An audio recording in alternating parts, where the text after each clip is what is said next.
Halo semua, kembali lagi di channel Wakawai yang membahas kelanjutan cerita anime lainnya. Di video ini melanjutkan part sebelumnya, yaitu Kumodesuka Nanika Vol 13 part 2. Bagi kalian yang belum melihat part sebelumnya, sudah ada di deskripsi atau bisa klik di pojok kanan atas. Seperti biasa, jika kalian suka dengan video ini, silahkan subscribe aja. Terima kasih. Kita mundur ke latar waktu di mana Sophia, Urat, Merah, dan 4 gadis laba-laba boneka berhadapan dengan monster paus palsu. Setelah kejadian di mana Sophia menyerang paus palsu menggunakan darah asamnya yang membuat monster itu terjatuh. Beruntung Merah datang tepat waktu untuk menyelamatkan Sophia yang terjebak. Sebelum mereka melawan paus palsu, mereka semua mendapat misi dari White untuk berburu monster mitos. Ya, bisa dibilang monster legenda. Tujuan mereka adalah untuk mengumpulkan energi yang tersimpan di tubuh monster kuat. Semakin kuat monster yang dikalahkan, maka energi dunia tersebut mulai terisi. Kita kembali ke pertempuran. 4 gadis laba-laba boneka yang melihat kulit paus palsu sudah rontok akibat serangan Sophia mulai melancarkan serangan racun ke tubuh monster itu. Urat juga menyerang monster itu dengan 3 pedang sihirnya. Serangan Urat membuat paus palsu mendapat dampak yang cukup serius. Akibat serangan kombinasi antara Urat dan 4 gadis, monster itu akhirnya tumbang. Sophia berdiri dan berkata, "Aku mau mandi." Sophia dipenuhi oleh lumpur selama pertarungan berlangsung. Kemudian Sophia menghampiri White yang melihat dari kejauhan. Sophia meminta kepada White agar pedangnya di-upgrade dengan menambahkan material dari paus palsu. Tapi White menolak hal itu karena White tidak bisa membuat hal semacam itu. Pedang Sophia sebelumnya dibuat oleh Guliku yang terbuat dari bahan naga Fenrir dan Nia. Sophia yang mendengar jawaban tidak dari gurunya, yaitu White, mulai pergi dengan raut wajah kesal. Setelah kepergian Sophia, White mulai menghisap monster itu ke dalam dimensinya. Kita maju ke latar waktu saat ini, di mana Ariel dan White berada di tempat kediaman Dustin. Ariel meminta kepada Dustin agar pasukannya bisa melewati wilayah manusia tanpa harus ada pertikaian. Dustin yang mendengar hal itu mulai berkata, "Itu sangat sulit, manusia dan iblis adalah musuh. Tapi untuk saat ini, aku akan berusaha demi mengalahkan Potimas." White memikirkan rencana awalnya, yaitu jika Dustin tidak bisa menolong mereka, maka White akan memindahkan semua pasukan iblis langsung menuju ke desa elf. Tapi hal itu akan menghabiskan energi yang sangat banyak, dan juga peran penting pada operasi pembasmian Potimas ada pada White. Jadi White tidak ingin hal itu terjadi dan berharap Dustin dapat membantunya. Beberapa menit kemudian, keinginan White sepenuhnya terpenuhi. Dustin akhirnya mempunyai rencana agar pasukan iblis bisa melewati wilayah manusia tanpa harus mengalami pertikaian dan mulai mendiskusikan hal itu bersama Ariel. Singkat cerita, persiapan telah selesai. Sebagian besar pasukan iblis sudah siap invasi ke daerah elf melalui pimpinan Komandan Hugo.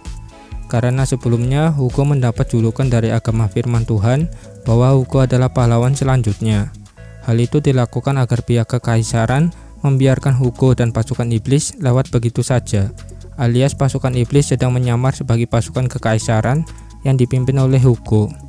Hugo juga sudah mencuci otak ayahnya sendiri, yang tidak lain adalah raja dari kekaisaran Rensan.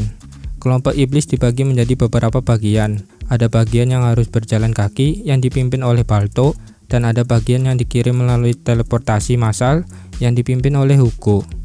White yang awalnya ingin menteleportasi mereka semua langsung ke desa F, tapi hal itu membutuhkan banyak energi dan kunci kemenangan melawan Potimas ada di tangan White. Saat ini White harus menangani 2 wilayah sekaligus, yaitu kerajaan Yanaret dan kekaisaran. Untuk beberapa alasan, White berada di kerajaan Yanaret setelah insiden pemberontakan. Yap, ini adalah insiden setelah pemberontakan yang dilakukan Yamada atau Sun, karena dituduh membunuh ayahnya sendiri. Sun menerima kabar bahwa kakaknya yang bernama Leston serta orang tua Oshima atau Katia akan dieksekusi mati dan memutuskan untuk pergi untuk menyelamatkan mereka. White yang berada di kerajaan Yanaret memutuskan untuk melihat aksi Yamada dalam membantu kakaknya yang akan dieksekusi mati. Tapi seorang pria tua datang ke wilayah tersebut. Pria tua itu adalah Ronan, sang penyihir terkuat. White dari kejauhan melihat Pak Tua Ronan yang sedang menunggu Sun dan yang lainnya. Ketika Sun dan yang lainnya terbang melintas di atas kerajaan Yanaret, Ronan langsung menyerang mereka. White sempat terkejut, dikiranya Ronan akan membantu Sun, tapi malah Ronan menyerang mereka. Ronan yang melihat Sun dari bawah langsung melancarkan sihir cahaya yang sangat cepat. White melihat adegan itu seperti sedang menonton film action saat berada di Jepang. Sihir yang dilancarkan Ronan terbilang lemah dari semua jenis sihir, tapi kekuatan terhadap sihir itu sudah mencapai level tinggi, yang membuat pertahanan Sun hancur akibat serangan tersebut.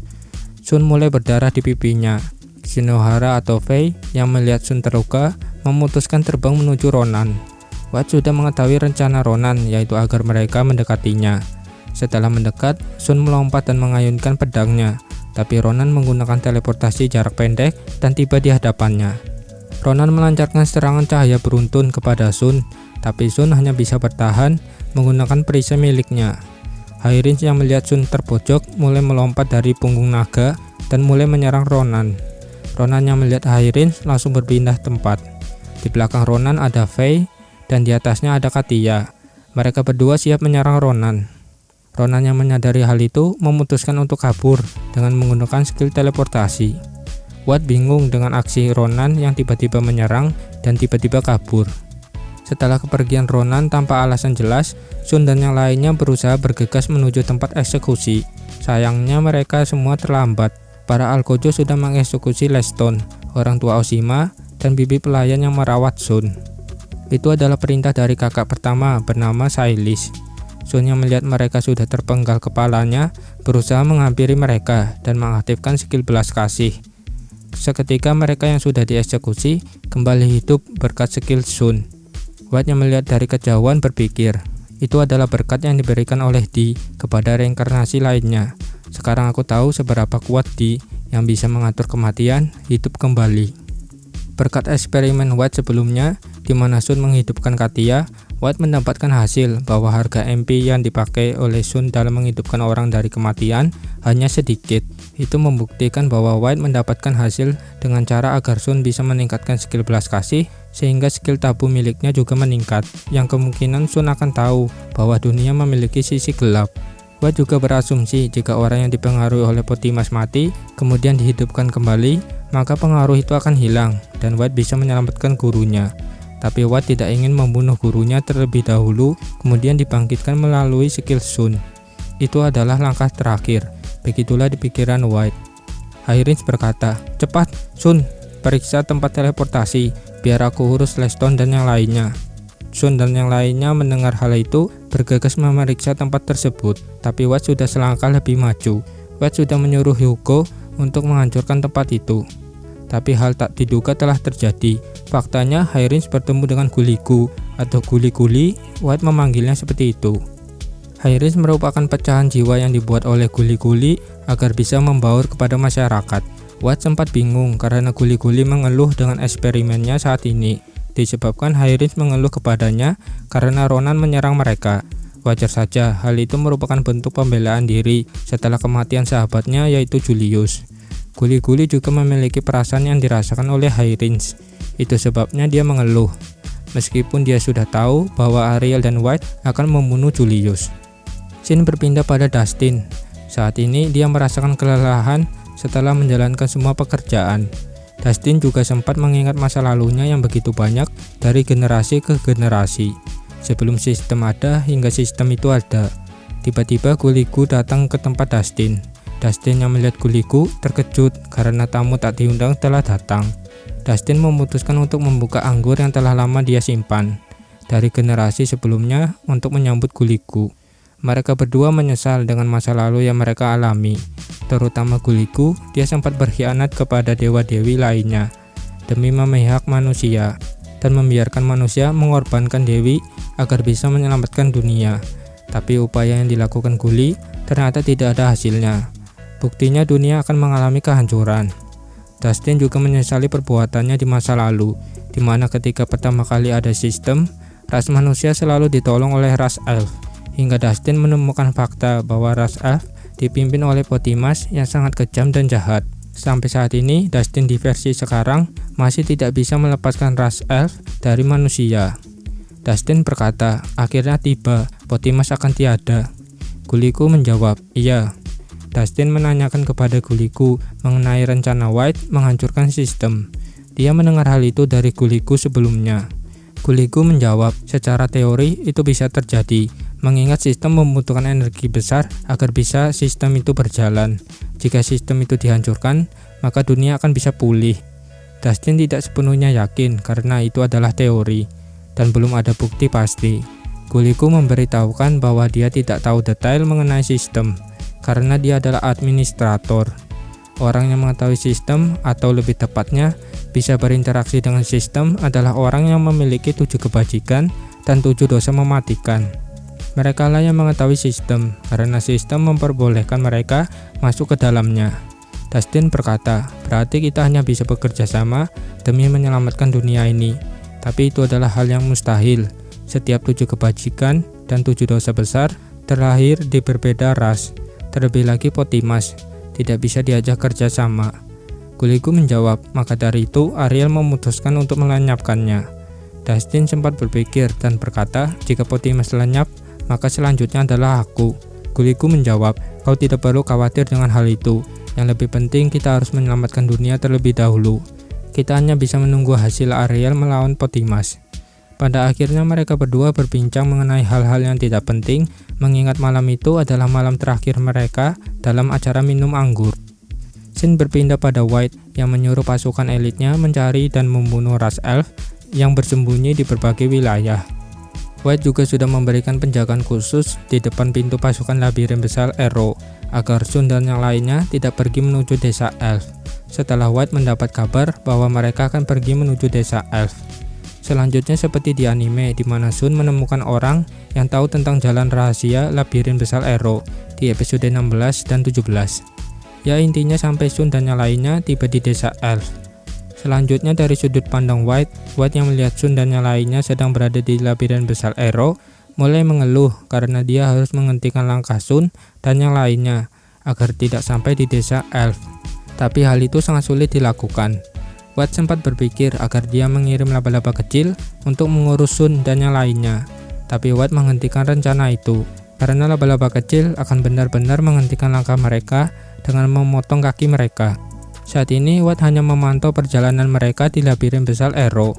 Ya, secara garis besar White menikmati tontonan tersebut karena Shinohara atau Faye terlahir dalam bentuk monster dan juga tidak bisa berenang. Hal itu membuat White tertawa dan sangat senang, mengingat Shinohara pernah membuli Wakabahiro alias D saat berada di Jepang. White juga terhibur dengan aksi Sun atau Yamada saat memeluk Faye. White berkata, harem Yamada-kun sudah terbentuk. Scene berpindah pada Shu, adik tiri dari Sun. Saat ini dia bersama Hugo beserta pasukan iblis yang sedang menyamar. Faktanya, Shu adalah salah satu orang yang mengetahui tentang reinkarnasi setelah diberitahu oleh dewa jahat. Dewa jahat yang dimaksud Shu kemungkinan adalah Guliku. Guliku memberitahukan kepada Shu agar tidak perlu khawatir kepada kakaknya yaitu Sun. Guliku akan menjamin keselamatan Sun, kakak tercintanya, selama Shu menerima kontrak darinya, yaitu berpura-pura dihipnotis oleh Hugo dan bertunangan dengan Hugo. Shu hanya bisa menerima kesepakatan itu demi kakak tercintanya. Shu juga diberitahu oleh Guliku selama dia mengikuti perjanjian, dia akan mendapatkan 7 kebajikan ataupun 7 dosa besar. Tapi hingga saat ini Shu masih belum mendapatkan hal itu. Tiba-tiba Sophia datang ke ruangan yang di dalam ada Hugo dan Sailis, kakak pertama Sun. Sophia berkata, Sun dan yang lainnya sedang menuju desa elf. Kau bisa menemuinya. Shu ragu-ragu terhadap keputusannya dan sempat berpikir Katia adalah pria di masa lalunya. Aku harus menjauhkan dia dari kakakku dan juga gurunya dari ras elf. Sejak awal aku sudah curiga terhadapnya. Aku harus menjauhkan mereka dari kakakku. Saat ini sudah ada 6 kunci yang dipegang dari ras iblis, yaitu dosa keserakahan dan nafsu dari Hugo, dosa kecemburuan dari Sophia, dosa kemarahan dari Urat, dosa kerakusan dari Raja Iblis Ariel, serta Merezobis yang memiliki kebajikan yaitu sabar. Oke kan, mungkin segitu dulu untuk video kali ini. Seharusnya video ini adalah part 1, tapi kemarin saya membuat kesalahan dalam merangkum. Ya terlalu singkat sih rangkumannya, juga kurang fokus. Jadinya untuk Vol 13 ada 3 part. Jika kalian ada kritik dan saran silahkan tulis di komentar. Sampai jumpa, bye bye.